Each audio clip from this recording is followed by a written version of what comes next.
This week on Firies, Occupants upstairs, over. Son, get the water up! a close call in Liverpool where life is on the line. Just start pumping water under it, go.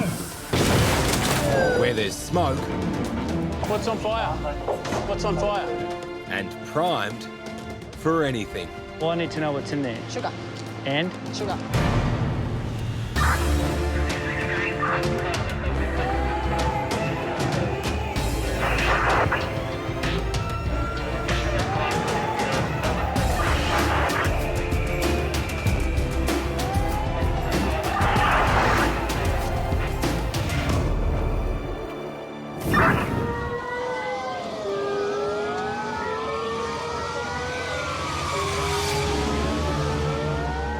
It's almost the end of a night shift for Liverpool's B platoon. And there's a fire emergency unfolding nearby. There could be residents above as well. The man in charge is Station Officer Chris Andrews. And our job seconds count. Could definitely be persons involved, particularly at that time of the morning.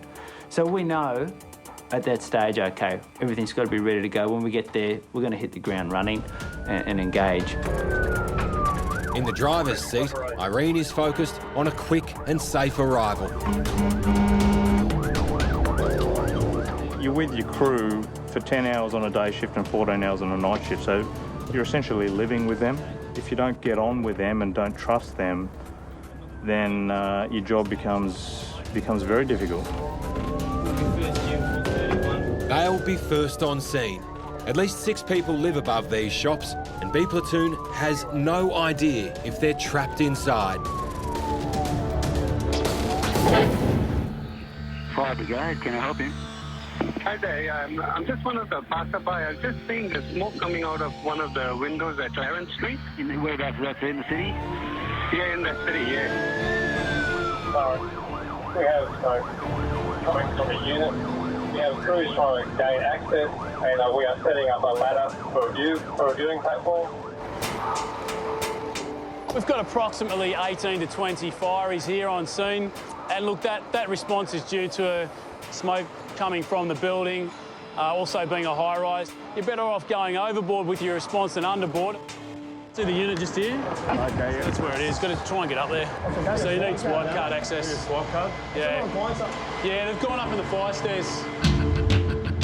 Without a swipe card, the Firies take the hard way. You haven't already started breaking down the doors. Or the ladder is just about to have a viewing side. You just want to wait down to find out exactly what it is before you break down the door. I don't know if this is the right level. It might be one down. The tricky part is to navigate the crowd of Firies and find the right apartment. This one here. One down. Sorry, mate. Next one down. Jules and Dino follow the smoke. What's on fire? What's on fire? There's no need to break down the door. Maybe you just hang up the phone for a second? We need to talk to you. What's on fire? It takes just 4 minutes for Liverpool to arrive at this raging fire, but it may be too late if anyone is trapped. We have a 2-storey building of brick iron construction with small commercial residence downstairs, second level, well lights. Persons reported we believe there may be units with occupants upstairs, over.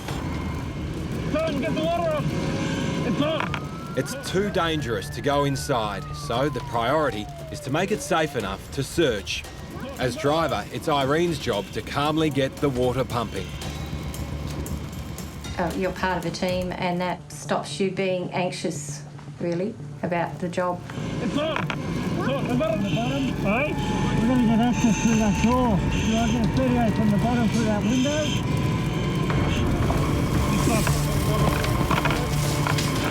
Just start pumping water under it, go.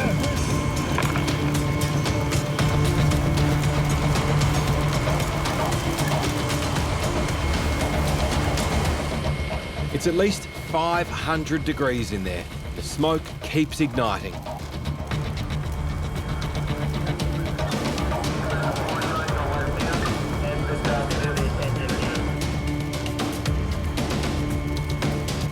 My role at that job was to grab a line of 38, attack the fire straight up, try to stop that fire from spreading, And while the second crew donned on BAs and started commencing their search and rescue. I can't think of anyone that I've worked with that I wouldn't go into a house fire with and trust. Pearl and Venus are anxious to search for survivors. The hoses are ready. But they don't know what's going to confront them. Smoke in a high-rise apartment block always attracts a big response from Firies. What's on fire? Maybe you just hang up the phone for a second? We need to talk to you. So what's the smoke? It's not very... Smoke. What's this? Give me your phone, please. So what's the smoke? It's out here, dude. What is the smoke? This. Cigarette and a bit of rubbish. Go and have a look on the balcony. But a quick search of the apartment reveals a super-sized ashtray that hasn't been emptied for some time and left to smoke. Was that you smoking? No. Someone's smoking. Your flatmate? Just a storm in a teacup. But there's another, more alarming discovery. Oh, mate. That's supposed to be a smoke detector there. You have no smoke detector. Otherwise, the alarms would have rang and you would have known that there was something wrong. Most people remove their smoke detectors because they're chirping because it needs a new battery. So don't rip the unit out of the roof, change the battery, make sure you've got batteries on hand to change immediately. And look, that's a small price to pay to protect your life and the life of your family too. Have you seen the petitions here? And in this particular case, there are more people to protect than there should be. So the lounge room's been made into 2 separate bedrooms, another one here. So if each one of these temporary bedrooms has a power board that's overloaded like that, and it becomes obviously another major fire hazard. And if you move out onto the balcony, they've even made the balcony into another bedroom. So this is not ideal, and obviously if there's a fire, it could be a major problem. Someone gets locked on the balcony, locked out in the balcony, especially with a smoke detector removed.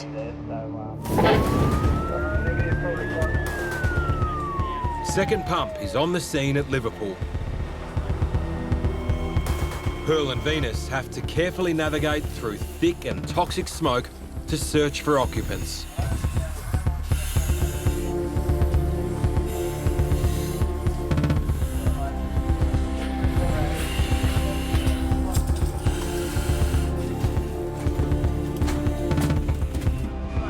Is there anyone else inside? Chris finds a man who might have some answers. On the left-hand side there, he's a little bit upset about what's happened. He's obviously in a state of shock. What could he tell me? I need to get all the information I can. Was he the only person at home at the time? What was on fire? Was there anybody else in there? This is life-threatening stuff. With very little information from him, it's up to the Firies to keep searching the scorched interior.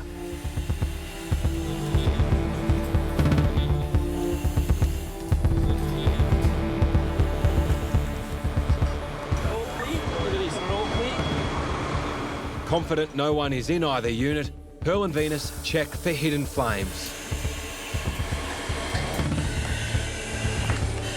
We got something through down here. Water. What they couldn't have known before they went in is that the fire has taken hold in the roof.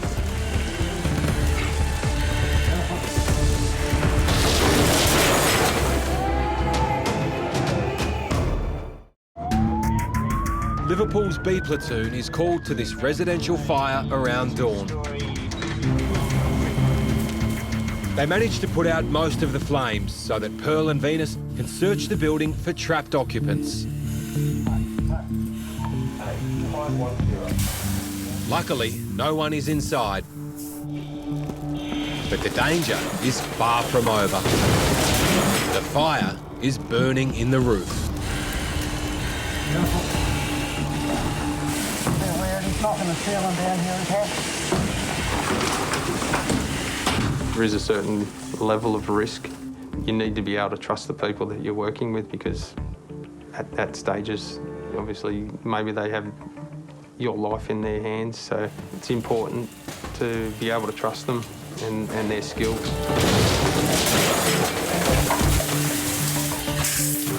No, Venus is good. He's great on the job. He's great to be on the tools with. We get along well. We train together a lot at the station, so I know I know what he's capable of, he knows what I'm capable of. We do work well together, he's good. With the help of a heat-seeking camera, they methodically locate and eliminate hotspots. It creates more damage by doing this, but we need to pull down ceilings and we need to look inside walls, and it's messy, but we need to make sure that fire's not going to rekindle again. Glebe's D platoon is on day one of its 4-day shift cycle, and in between call-outs is a good opportunity for a workout. The job can be physically demanding, particularly for people who aren't as fit as they could be. Not mentioning any names. And especially once you throw all the gear on, then 30 kilos of gear on your back as well, and then walk up 3 or 4 flights of stairs. Even for a false alarm, that's a lot of work. We all work out together, and we're a pretty fit shift. We like to stay fit. Yeah, for some reason they think I love the mirror. I don't know why. There's a gym up there. You look in the mirror when you work out, that's it. Matt Julian, time for your manicure. Time for your manicure, Matt Julian. That wasn't filming, was it? When they're not pumping iron, they're giving the equipment a workout. We need to flush everything out for 5 minutes just to ensure, because this stuff, when it dries like super glue, so it'll just block everything up. It's a tight bunch, but it's a tight bunch of very different personalities, and they are very, very different personalities, but they all seem to gel and get on really well, which is good. When we do have time to develop a bit of camaraderie, and that's mostly seen in practical jokes. You know, you've got these guys who are a little bit nutty, but you can trust them if you need to, yeah.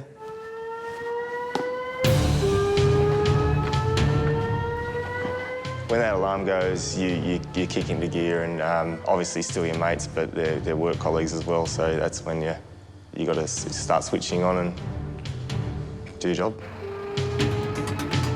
As a general rule, it's just 2 minutes from bells to pumper and ready to go.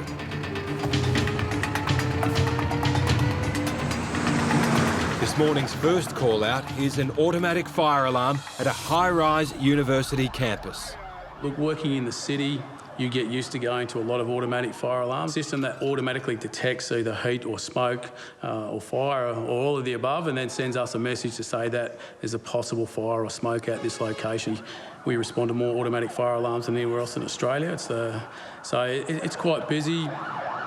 Starving from his workout, Jules brings his brekkie with him.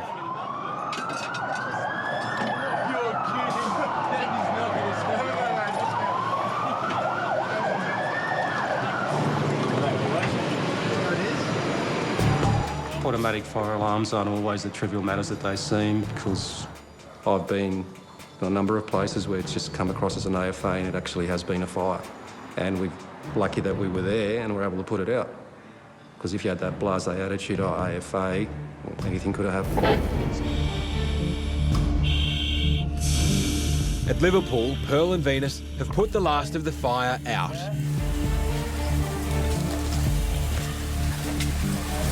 The evidence of its ferocity and how much worse this could have been is frightening. Yeah, just estimated time of departure from fire ground upstairs, please. Received 05 minutes. Thank you.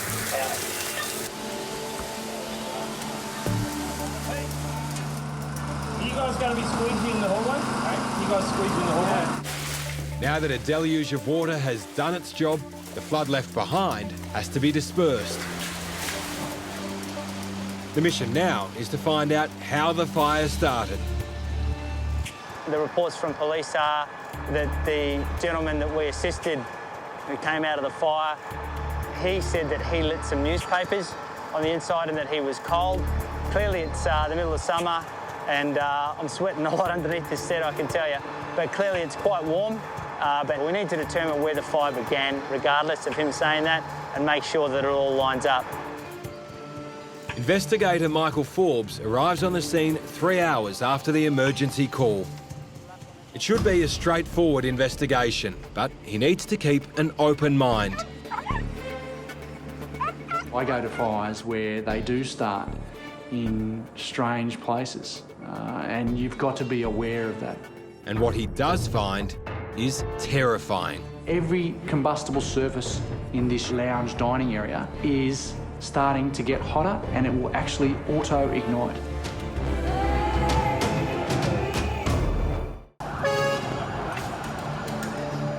Glebe's D platoon has arrived in the heart of the city in response to an automatic fire alarm.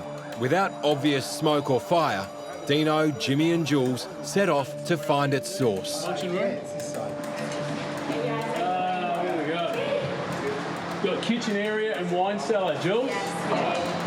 Jules, just concentrate for a second. He's got to set the alarm. It's hard to concentrate. I can see why. Wine cellar, kitchen. Some ladies like the uniform, some don't. I've never been one to bring out the I'm a firefighter call early in a conversation when I was single. Can you show me where it is? This and surrounding floors have been evacuated. SO18 to Crackles. It's in here, Jimmy, I think. Yeah. Got it. So there's a solid light, which means that detector's been set off, which obviously means it's, well, my guess is it's steam, because someone's been cleaning in here with hot water. Mopping. And there's your evidence right there. Bucket of hot water. The system's doing what it's designed to do, and that's pick up smoke. It's just part of the job. That's, you know, and you get people apologising to you when you turn up to these automatic fire alarms. Oh, I'm really sorry, but you know that's just what we do. It's part of our job. Did you get a message? It's steam?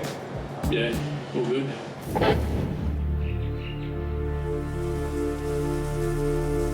A Firies job doesn't always end when the fire's out. Liverpool's B platoon has done a great job putting out the unit fire. The task now is to find out where and how it started. That's investigator Michael Forbes' job. So we work from areas of least amount of damage to areas of most amount of damage, trying to establish an area of origin.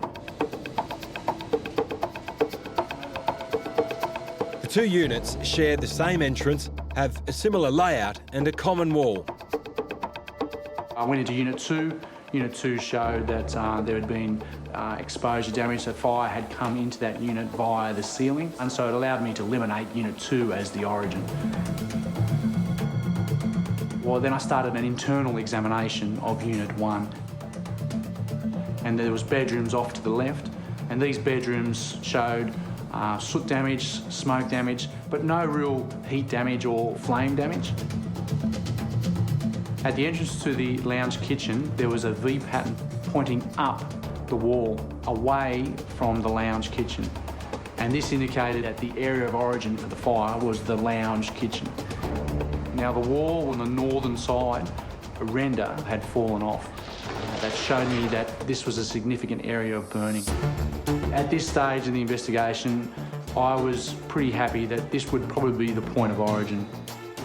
Once we'd found out further information from the detectives, they told us that the occupant had lit the fire using paper at the lounge area. The results of the investigation was that the fire origin was the front part of the couch.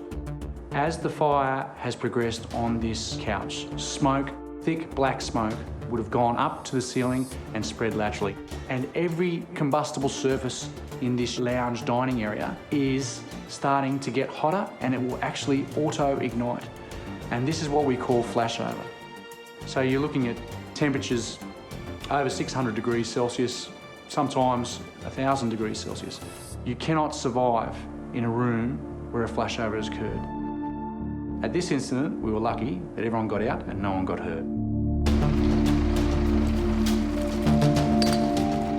If we've been able to have a good success on, saving property or life, it's always a good feeling for anybody, I think. And for me personally, it's great, yeah. It's fulfilling, you've done something right. How good's that? And it's the best job in the world. I can't complain. Life is paramount. That's what it's all about in the end. I care about you and your family. That's what matters to us, getting you folks out safely. The rest is replaceable. Another job over for a tired but satisfied platoon. But their next job demands a lot of energy too. How much does each bag weigh? 25 kilos. You ready for the other pallet?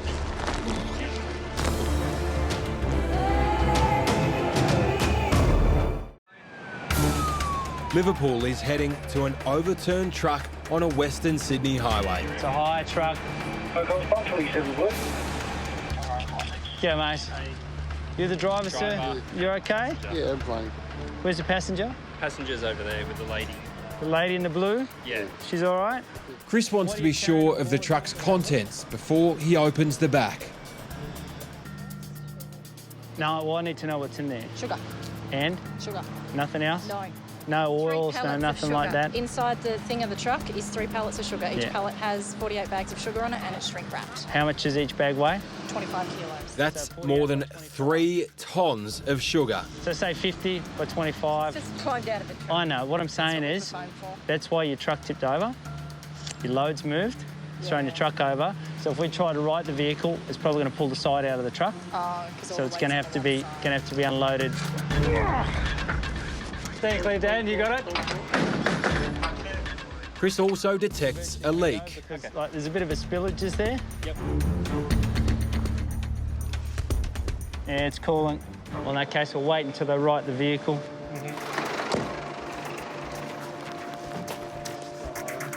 All the sugar has to be removed before the tow truck arrives. You ready for the other pallet? It's back-breaking work in this 30-degree heat. 2 to go. Don't hurt yourself now. The sugar finally unloaded, the tow truck can go to work. Over it holds, here we go.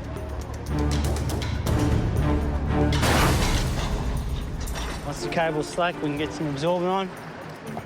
Upright again, some absorbent spag sorb is used to soak up the oil.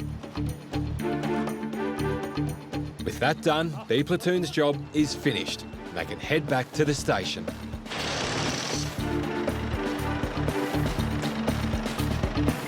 Next week on Firies... 2 young ladies locked out on the 4th floor balcony. From high-rise heroes There's nothing he cannot do when he's got that fire brigade uniform on. to high-rise emergency. And a delicate rescue on the highway for Liverpool. It's okay. There you go. It's all gone. All done.